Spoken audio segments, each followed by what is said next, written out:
அன்பானவர்களே, உங்கள் ஒவ்வொருவரையும் வாழ்த்துகிறேன். විශ්වාසතුල ප්‍රේමාන්තයනි ඔල සුභපතල පිළිගන්නවා. இந்த நாள்லயும் நாங்கள் ஒரு வார்த்தையை பார்க்க போகிறோம். මේ දවසෙත් අපි වචනයක් බලන්න යනවා. நீங்கள் எபிரேயர் 12ஆம் அதிகாரம் ඒප්‍රිල් 12 වෙනි පරිච්ඡේදයේ நீங்கள் 2வது வசனத்தின் கடைசி பகுதி பார்த்தீங்க அப்படின்னா, දෙවෙනි වචනේ අන්තිම කොටස බලුවා නම් நான் வாசிக்கிறேன்.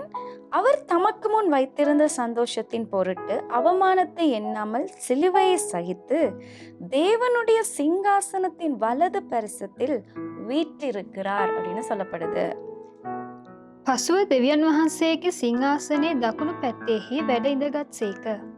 இப்ப இந்த இடத்துல சொல்லப்படுது, கர்த்தர் இயேசு கிறிஸ்து அவர் தேவனின் வலது பரிசத்துல என்ன செஞ்சிருக்காரா, வீற்றிருக்கிறவராய் இருக்கிறார். උන්වහන්සේගේ ඒ දකුණු පැත්තේ සිටියා කියලා කියනවා. அப்ப அவர் அந்த இடத்துல வலது பரிசத்துல இருக்கிறார் எப்படின்னா, උන්වහන්සේ ඒ ස්ථානයේ දකුණු පැත්තේ සිටිනවා නම් கர்த்தர் அந்த இடத்துல எனக்காகவும் உங்களுக்காகவும் தேவனுக்கிட்ட பரிந்து பேசி கொண்டிருக்கிறார். උන්වහන්සේ මං උදෙසත් ඔයාලා උදෙසත් ඒ දෙවිදුන් එක්ක ඒ කතා කරනවා. அதாவது நம்மட விண்ணப்பங்களுக்காக අපේ යාඥා කරන උදෙසා நாங்க என்னெல்லாம் கர்த்தர்ட்ட கேக்குறோமோ අපේ මොන මොන කාර්යයන් அது උන්වහන්සේ எல்லாவற்றுக்காக அவர் என்ன செய்யறாரு, கர்த்தர் தேவனிடத்துல சிங்காசனத்துல இருந்து பரிந்து பேசி எங்களுக்காக வேண்டுதல் செய்து கொண்டிருக்கிறார். ඒ සිංහාසනය තුල අපේ උදෙසා උන්වහන්සේ කතා කරනවා. நாங்க அநேக நேரங்கள்ல கர்த்தரை விட்டு விலகி போற நேரங்கள் உண்டு.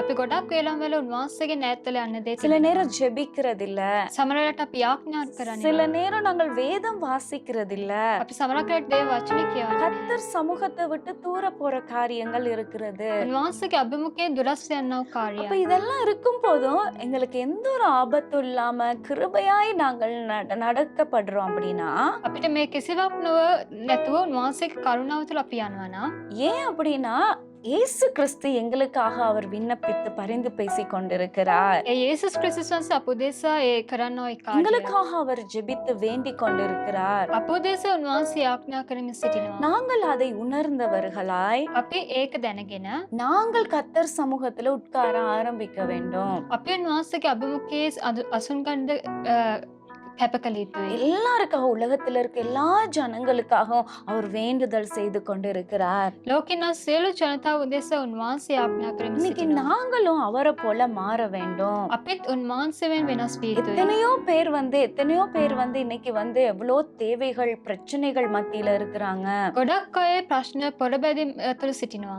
விடுதலை இல்லாம இருக்கிறாங்க, ඒ නිදහස නොමැතිව සිටිනවා. எத்தனையோ பேர் அழிந்து போகிறவர்கள் இருக்கிறாங்க. ගොඩක් අය විනාශ වෙමින් යනවා. நாங்களும் உணர்வு உள்ளவர்களாய் අපිත් ඒ උනන්දුව තුළ நாங்கள் கர்த்தர் சமூகத்துல அமர்ந்து උන්වහන්සේගේ අභිමුඛයේ අසුන්ගෙන நாங்கள் அவரை போல பரிந்து பேசுகிறவர்களாய் இருக்க வேண்டும். අපිත් උන්වහන්සේම යාඥා කරන අය ලෙස සිටිය යුතුයි. ஆனா இன்னைக்கு நம்ம சுயநலமாய் நமக்கு மாத்திரம் எதுவும் தேவைன்னா மட்டும் நாங்கள் ஜெபிக்கிறவர்களாய் இருக்கிறோம். නමුත් අපි ගැන පමණක් සිතලා අප උදෙසා පමණක් යාඥා කරන අය ලෙස සිටිනවා. ஆனா இந்த நாள்ல ஒரு தீர்மானத்துக்கு கடந்து வாங்க.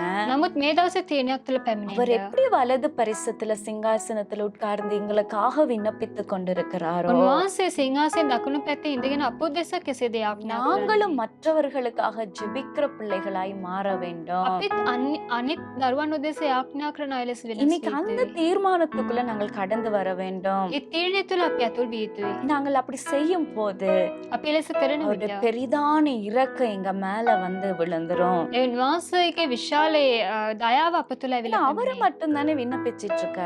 ඒ උන්වහන්සේ පමණයි නේද ඒ දේ කරන්නේ. நாங்களும் அவரோட சேர்ந்து பரிந்து பேசி ஜெபிக்கும் போது අපිත් උන්වහන්සේත් එක්ක එක්ව යාඥා කරන அவருடைய විට உள்ள எவ்வளவு மகிழ்ந்து இருக்கும் இல்லையா? උන්වහන්සේගේ ඇතුළතේ කොච්චර ප්‍රීති වේද. நீங்க மற்றவங்களுக்காக ஜெபிங்க, ඔයාලා අනිත් අය උදෙසා යාඥා பரிந்து කරන්න. பேசுங்க. ඔයාලා උදෙසා කතා කරන්න. கர்த்தர் நிச்சயமே உங்கள் காரியங்களை ஜெயமுள்ளதாய் மாற்றுவார். සැබෑම උන්වහන්සේ ඔයාලගේ කාර්ය ජයමත් ලෙස වෙනස් කරයි. யோபு அவங்க ஃப்ரெண்ட்ஸுக்காக ஜெபிச்சாரு, යෝබ් එයාගේ මිත්‍රයන් උදෙසා යාඥා அவருக்கு කළා. கர்த்தர் ரெட்டிப்பான நன்மையை கொடுத்தாரு. එතකොට යෝබ්ට උන්වහන්සේ දෙගුණයක ආශිර්වාදය அதே ලබා போல දුන්නා. மத்தவங்களுக்காக நீங்க பரிந்து பேசி ஜெபிங்க.